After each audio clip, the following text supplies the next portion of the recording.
Hi everyone, सो कैसे हैं आप सभी लोग। तो यार अभी ना रिसेंटली दो इंसिडेंट मेरे साथ ऐसे हुए विच शुक मी टू द कोर। और ये आप लोग के साथ मैं शेयर करना चाहता था इसके बारे में, क्योंकि आप सभी लोग भी एस्पिरेंट्स हो और वो दोनों भी एस्पिरेंट्स थे। दो लोग से मेरी मुलाकात हुई, वो दोनों एस्पिरेंट है और दोनों बैंकिंग की तैयारी कर रहे थे। ठीक है, तो वो मुझे पहचाने और उनके लाइफ में जो जानने को मिला ना, ठीक है, जो आप लोग लाइफ में हमेशा कंप्लेन करते हो। एक हैं जो जोमेटो में एज अ डिलीवरी बॉय काम करते हैं और एक जो है कॉलेज गोइंग स्टूडेंट है। तो आपको लगता है ना आपकी लाइफ बहुत इजी नहीं है, प्रॉब्लम है, तो आपको ये इसको सुनना आप, तो आपको पता चलेगा लाइफ की एक्चुअली में क्या है। तो जब मैं फर्स्ट इंसिडेंस हुआ, अभी ये 2 दिन पहले ही हुआ, तो मैंने रात में ना क्लास के जस्ट बाद भूख लगी, तो मैंने कुछ खाना ऑर्डर किया और खाना ऑर्डर वो भाई लेके आए। तो जैसे ही वो लेके आए तुरंत ही वो एकदम खुश हो गए, अरे सर आप। तुरंत ही वो पहचान लिए भाई ने। तो मैंने कहा अच्छा आप। तो फिर उनका बैठे और बात थोड़ा करने लगे।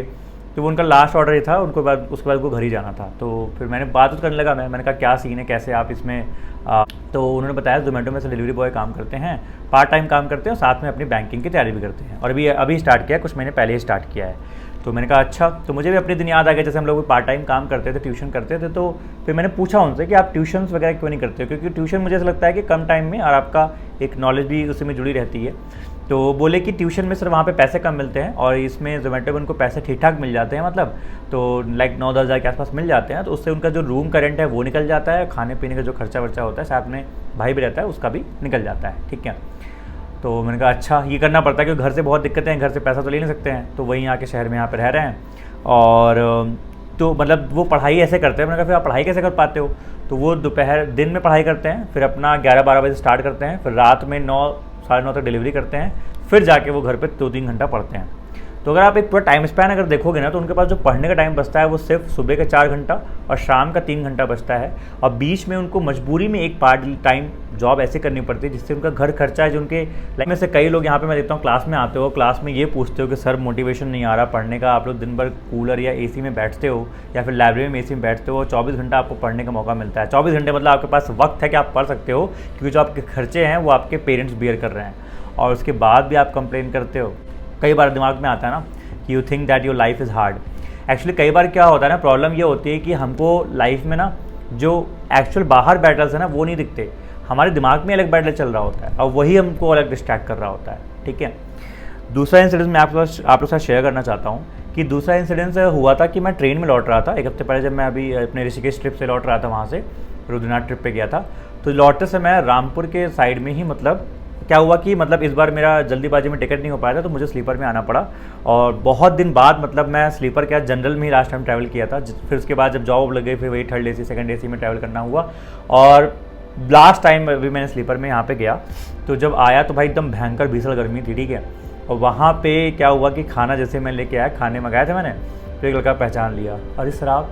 तो वो लड़का भी जो है मतलब बच्चा भी जो है वो चढ़ा था, इसलिए जनरल का टिकट लेके स्लीपर में चढ़ा था और उसको जो है नेक्स्ट स्टेशन पे उतरना था। आई थिंक रामपुर के बाद बरेली ऐसा कुछ आता है, वहीं उसको उतरना था, क्योंकि उसका नेक्स्ट डे कोई कॉलेज का एग्जामिनेशन था। तो वो गांव में रहता था लेकिन एग्जामिनेशन देने वहाँ पे जाता था। तो मैंने कहा तुम कैसे जानते हो, अभी वो कॉलेज में ही था, उसका I think first year second year जो भी रहा हो। तो बोला सर मैं तैयारी करता हूँ। मैंने कहा अभी कॉलेज से ही। बोला हाँ सर मेरा सर मुझे ना किसी भी तरह जॉब निकालनी है, क्योंकि उनके घर में सीन ये है कि पापा किसान थे और छोटा एक भाई है, वो बड़े भाई थे, और घर में थोड़ा फैमिली में जो फाइनेंशियल कंडीशन है बहुत ख़राब चल रही है। तो वो बोला था सर, उसकी जो बात थी ना वो लाइन आप ध्यान सुनना, कि सर कॉलेज ख़त्म होते ही जो मैं पहला पेपर दूंगा ना मैं वही निकालूंगा सर, मुझे वही टारगेट करना है।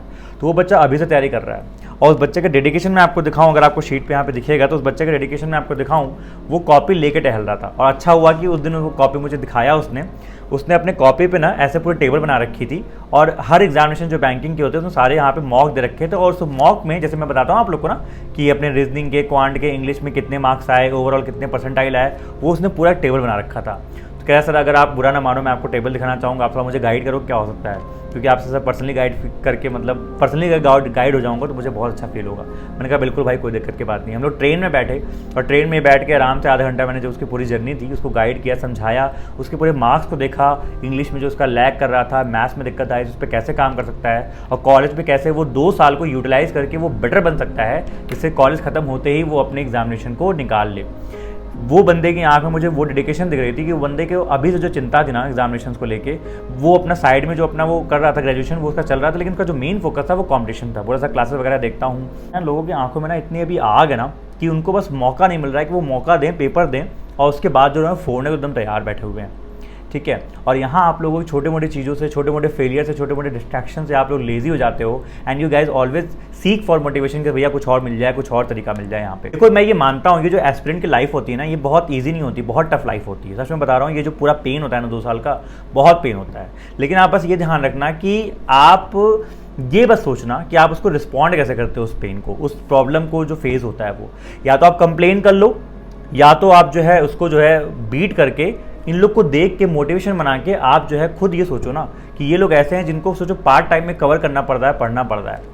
हमारे टाइम मुझे अपना याद है कि 2000 जो अपना ये था 20-21 का जो टाइम था, क्या बहुत शौक होता था क्या ट्यूशन पढ़ाने का? नहीं, घर पे जॉब छोड़ रखी थी, रिस्क ले रखा था तैयारी करूंगा, तो जो है मैंने ये जिम्मेदारी उठाई थी कि नहीं मैं खुद तैयारी करूंगा। तो मैं जो है मतलब खुद तैयारी करने मैंने रिस्क उठाया है, घर वालों को बताया था, नहीं तो मैंने कई महीने तक जॉब छोड़ दिया है, ट्यूशन स्टार्ट कर दिया था कि जो है मैं अपना सेल्फ सस्टेन रहूँगा, घर वालों से एक पैसा नहीं लूँगा कॉलेज के बाद। तो ये जो अपने अंदर इस करूँगा, और वो जो 3-4 घंटा था उसके अलावा साथ में मुझे तैयारी भी करनी है, तो जो मोटिवेशन आता है ना वो एकदम दबा के आता है भाई। क्योंकि फिर आपके पास कोई चॉइस नहीं होता। जैसे आपने से कई लोग बैठे रहते हो घर पे, बुरा माना सोचते होगे कि हाँ 24 घंटे बैठते हो, दिमाग में आपके फिर ओवर थिंकिंग आती है, फिर आप जो है कई लोग डिप्रेशन में चले जाते हो, कई लोग और परेशान हो जाते हो।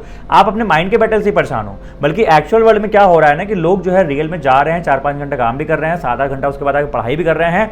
अब वो 7-8 घंटा, वो जो 4-5 घंटा वो काम करते हैं ना, उस काम को छोड़ने के लिए वो इतना बेताब है, इतना परेशान है कि उनको मजबूरी भी करना पड़ता है कि that they are so much motivated कि उनको वो जो पढ़ाई करनी है ना, उसके लिए उनको अलग से मोटिवेशन सीख करने की जरूरत नहीं है।